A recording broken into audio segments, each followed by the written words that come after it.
Donc pour faire de cette CAO notre outil, on clique sur la CAO, clic droit, nouvel outil. Dans l'arbre, vous avez un élément supplémentaire qui est apparu, outil. Donc tool, c'est notre outil. Si je déploie l'arbre, j'ai deux éléments qui sont apparus, le handle et le handler. Le handle, c'est un repère qui sera attaché au robot, et le handler, c'est un repère qui sera beaucoup plus bas, qui servira effectivement pour attacher les pièces. Première étape, modifier le handle de l'outil qui sera attaché au handler du robot.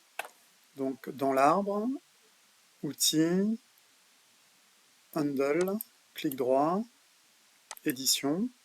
Donc là, je peux déjà faire une première chose, c'est une rotation autour de X de 180 degrés.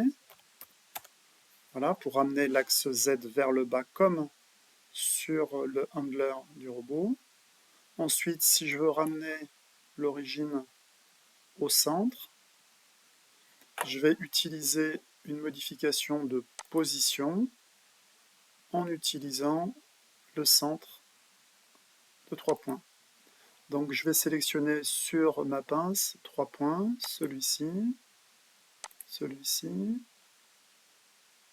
celui-ci, et l'origine est ramenée au centre avec un axe Z vers le bas quand c'est terminé. Handle, clic droit, je ressors de l'édition. Voilà. Donc là, j'ai défini correctement mon handle. Deuxième chose à faire, définir correctement le handler. Le handler, c'est le repère qui servira, donc qui correspond au repère outil dans Val3 et qui servira pour la saisie des pièces. Donc pour ce handler, même chose, handler, clic droit, édition. On peut faire un tour complet également pour ramener l'axe Z vers le bas au niveau du handler, 180 degrés, voici. Et ensuite, si je veux ramener l'origine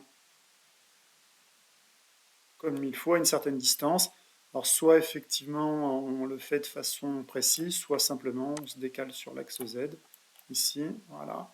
Donc là, ça sera à peu près suffisant pour aller saisir les pièces. Voilà, on a à peu près 10 mm pour la saisie des pièces. Donc là, quand c'est terminé, handler, clic droit, édition.